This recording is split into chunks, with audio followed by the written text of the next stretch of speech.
Hello YouTube, this is Grow It Build It, and I'm going to show you how to plant tall sunflower seeds, also known as giant sunflower, also known as Helianthus Giganteus.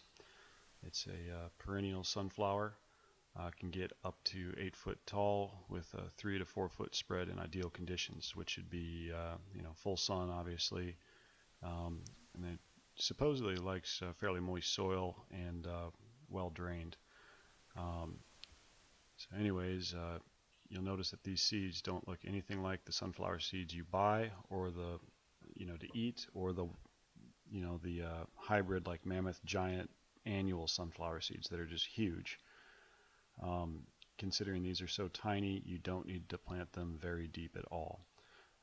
This plant does benefit from going through a winter, so a cold moist stratification.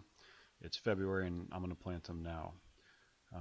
So these seeds are really tiny, they're pretty thin, and I'm just going to put a few seeds in each cell of this 6-pack here, and I'll let it sit out over the winter. So I'll just put 3 to 5 seeds is pretty much all you need, and then gently cover them up with a little bit of dirt and water them in. That's really all it takes, and then it's put it outside under a little protective dome, which I have another video on that. One thing to be aware of with this plant is it will spread by rhizomes, so sucker roots. Be aware of that, because if you're putting it into a small setting, it could easily get aggressive against all your other plants. And the fact that it gets 8 foot tall means it really needs to be somewhere where it can naturally get big, like the back of the garden. We'll see how it does as far as spreading by rhizomes at my house, because I have incredibly rocky clay soil, so it's kind of an experiment in of itself. But anyways, I'm just putting a little bit of dirt on here, not much at all, maybe 1/8 of an inch, 3 millimeters, and just gently tapping it in with my thumb. And but I like these because they come back every year.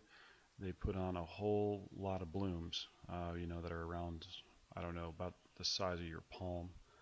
So you get a lot of action from bees. And then one of the coolest things about having sunflowers grow in your garden is all the birds it'll bring in once the seed heads die.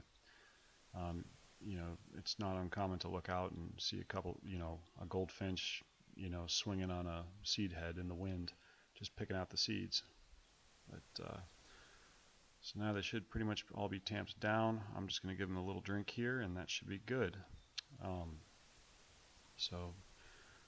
Like, comment, subscribe. If you got any questions, ask me. I'll try to answer them. And thank you very much.